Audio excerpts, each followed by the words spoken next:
Hi, I'm Lenny, and welcome to the continuing adventures of Lenny Wanser.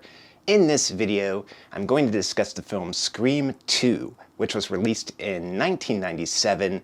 It's rated R, has the runtime of 2 hours, was directed by Wes Craven, written by Kevin Williamson, and welcomes back Neve Campbell, Jamie Kennedy, Courtney Cox, and David Arquette as our fellow survivors from the first film. I have already reviewed the original Scream film, and I'm going to provide a link to that video, a link to that review at the end of this video, and it makes a good companion piece to this review as well. In this video, I'm going to be doing a deep dive of Scream 2.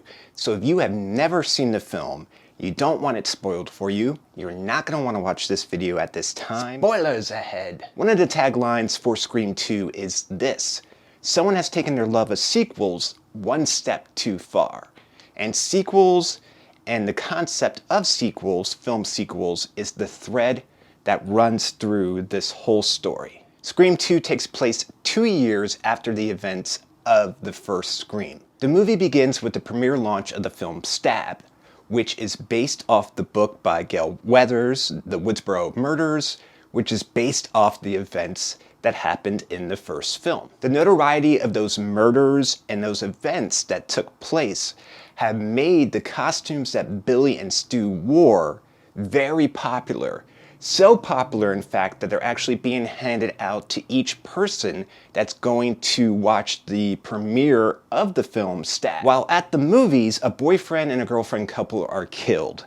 Phil is killed in the men's room, and Maureen is killed in the theater while viewing the movie Stab, surrounded by an audience wearing Ghostface masks and waving plastic butcher knives. That double murder kicks off Scream 2.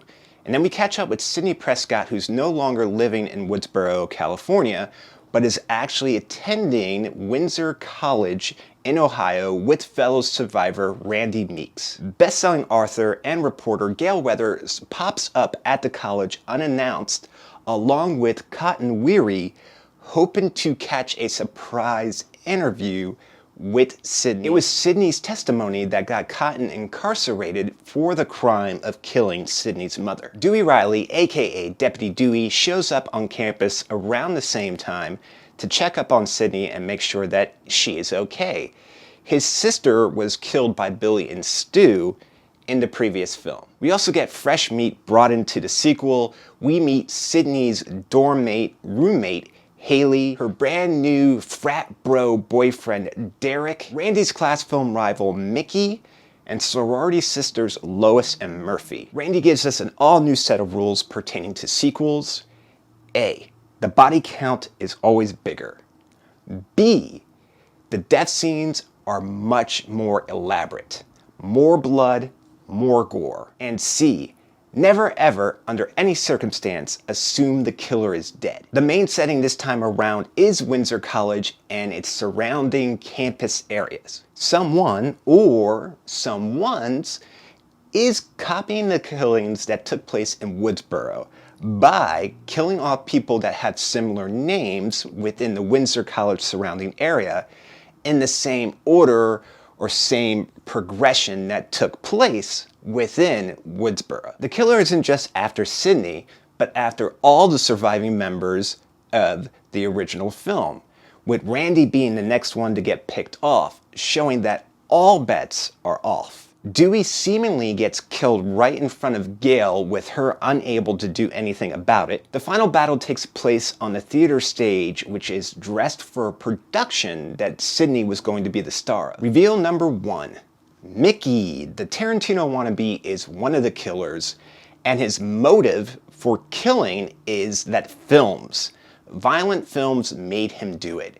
It's the films and the medium which we watch which makes us susceptible to violence. And that is going to be his defense for why he's committing these murders. Mickey makes Sidney untrust her boyfriend Derek, who is tied up and restrained, and she refuses to untie him because she's uncertain if what she's seeing right now is a repeat Billy Loomis situation. Mickey shoots and kills Derek right in front of her, and all the while, Derek is completely innocent of any involvement in this whatsoever. Reveal number 2. Mrs. Loomis, Billy's mom, is the secondary killer.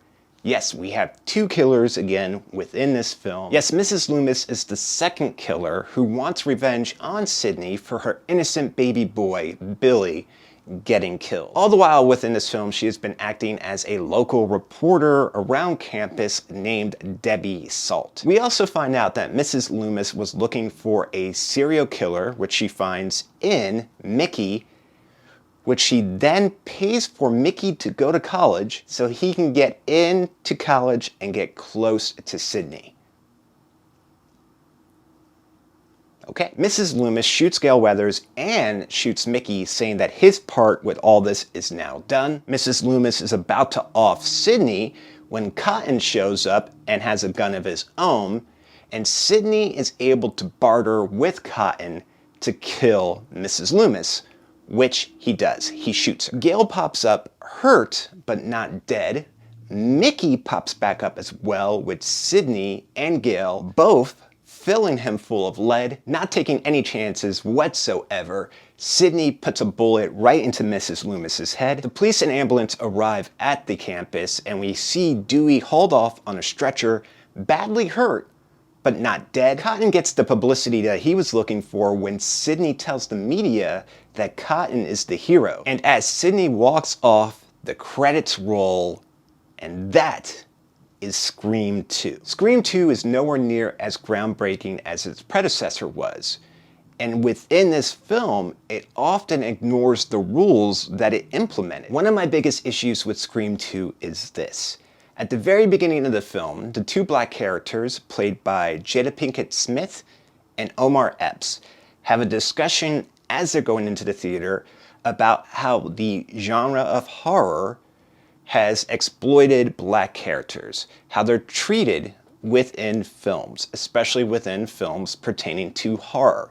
They talk about black characters typically being the first characters killed off within a horror film, and how they're used as plot devices to move the story along. So one of the very issues with horror films is being discussed within a horror film. What happens very shortly after this conversation? Both of these black characters are killed off to start the film. They're just a plot device to move the story along. So what happens here is we address the issue and still proceed to make it a part of the problem by doing the exact same thing that was being discussed to start the film. Basically, in a way, pointing out the issue, putting a spotlight on it, and then saying, fuck you, and doing it anyway. Writer Kevin Williamson still has a chance to go against conformity here and chooses not to. Later on in the film, Sydney's roommate, doormate, friend, Haley, is still alive. But the choice is made to kill her as a plot point so that Sydney is forced to go back to the campus. Another issue that bothers me is Randy, the individual that has the most horror know-how, is killed in the most lamest way within this film. Randy's death doesn't do his character any justice, and it actually makes him appear dumb and stupid. Nothing new is introduced within Scream 2, and the film actually becomes a parody within itself, going against the rules that were introduced by Randy in the first film. Everything that made Scream, the original Scream, so brilliant almost seems like it does not exist within this sequel. Rating time. On a scale of 1 to 10, with 10 being the best score that it could get, I give Scream 2 a 6. If you think this video is worthy of a thumbs up, please do so. And if you enjoyed this video and you want to see others just like it, all you have to do is hit the YouTube logo, which is down in the corner, and you'll get a notification anytime I upload a new video to the channel. As always, I want to say thank you so much for watching this video. Thank you for your time. Thank you for the opportunity to talk about these things that I love. I greatly appreciate that. Please be safe, be careful, and I'll talk to you soon.